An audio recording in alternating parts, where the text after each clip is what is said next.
This is Jackie, and I'm here with Vesperteen at day one of Cincinnati's Bunbury Festival. This is my first. Am I pronouncing Bunbury right? Because that's my biggest fear. As far as I know, you are. That's how I'm pronouncing it. They'll just tear me to pieces in the comments. I'll be fine. I'm used to it. They'll tear me to pieces on stage because I'm going to say it there. Yeah.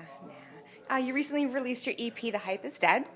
Yeah. How has the title come to represent you and your experiences? It's sort of a tongue-in-cheek, cynical kind of theme to the album, and mostly just one of the songs. But it kind of, it felt like, when something has a pretty quick rise, and then you just kind of see like this disinterest, and you kind of get to see like who was just interested in something because of the excitement, and that's what it felt to me. I'm not. Maybe it's not necessarily the truth, but like that was just what I was feeling at the time. Was like, well, cool. A lot of people like this one thing I did, but now nobody's gonna care. So I feel like in 2018, everyone is looking for like the next thing, and the 15 seconds of fame, I feel like is even shrinking more to like maybe you get 8. I embraced it. I was just like, F it. Yeah. How would you describe the overall vibe of the EP? Diverse, I would say. If there's an overall vibe, like the through line is basically my voice and my like lyrical content, because stylistically it's pretty dynamic, so it's kind of all over the place, which I think makes listening to something fun. If every next song sounds the same, somebody's gonna turn it off. So yeah. I mean, and I think diversity is important even on an EP, or especially on an EP. Yeah. So now Sophie's Choice, like if you want a new fan to listen to one song to get your overall vibe, what would it be? On the new EP, I might say Memory, the song Memory. It's got kind of little parts of everything that I do, stylistically, music, production, vocally, lyrically. I'd say that's a good one. What inspires your songwriting this time around? This time around, I think each song was, like I said, it's a diverse, dynamic collection, and so each song is kind of a very different thing. We got the Hype Is Dead sort of theme. We got a song about trying to forget somebody. We got a song about falling in love. We got a song about love going bad. Song about like each one is just a different thing, and so I'm inspired by. It's all just feelings that I have and stuff that goes on in my life. So. Now, I haven't been in Ohio in about a year, so I have to ask the question: how did you come to work with Josh Dunn of 21 Pilots? How did that come to be? He and I have been best friends for a very long time, and yeah, they're from Columbus, and we were both drummers. We played in different bands, and then he played in one of my bands for a while, and so. We've just been friends for a long time, and then we were doing this one song with a mutual friend, producer of ours, and he was like, let's throw Josh on there. And at first I was like, that's weird, because we're both drummers. Like, do I need a guest drummer? Like, what are you trying to say? But he's like, no, you guys are buddies. Like, it'll be cool. And so, yeah, I think it turned out awesome. How important is collaborating with other artists or other producers important to you? It is important. Vespertine is just me, and so I always am looking for somebody else to collaborate with and get that perspective that I can't have myself all the time.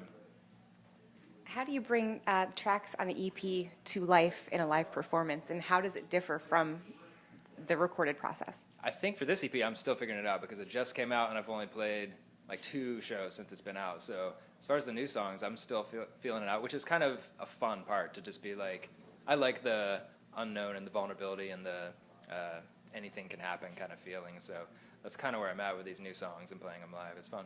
And how would you say The Hype Is Dead is sort of like an evolution of sound since your 2015 release? That's a good question. I don't know. That's hard to say. I promised you some good ones. I know. You got me stumped now. I'd rather be stumped than bored, for sure. How is it different, or how has it evolved? I don't know. I think my songwriting has definitely developed, like it's grown. I'm a little more confident of what I want to say and how I want to say it. And I'm confident of what I want it to sound like. And I usually go into sessions with a pretty good idea of a song to start with. And if we start making something up on the fly, within the first hour, I'll be like, okay, I know what this song is. So. How has the Vesper team been reacting to your new work? Amazingly, yeah, they love it. It's awesome. They better. I know. That's their job. Well, it's always a fear, no matter what, no matter how dedicated your fan base is or how into it people seem. You're always, if you're putting something out there, you're always going to be like, I don't know if anybody's going to like it or care. So. But I like it, and that's all that matters. Thank you. Right? I agree. Yeah. What role do you see music streaming sites having in 2018? I think it's evolved. Like it changes so fast. Like, it changes every week. It seems like there's some new standard that's just set in place. And so on one hand, it's very exciting. On the other hand, it can be overwhelming and hard to keep up. My approach is just to go with it, embrace the good things, just forget about the bad things, and just keep moving forward. I think it's great where it's going. I think when streaming kind of started coming around, it was a pretty rocky ground, and I think it's being embraced and used in the right way now. Do you think that there's still a role for tangible CDs?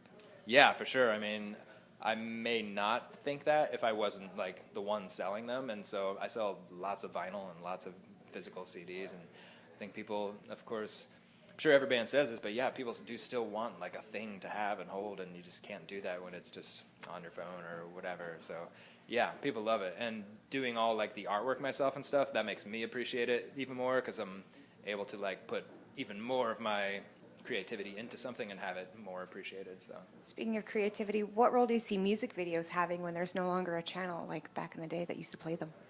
I just argue that there is. It's just YouTube or any, I mean, you can see them anywhere. They're even more accessible now, but that kind of makes them not as important and not as much of an event or a release.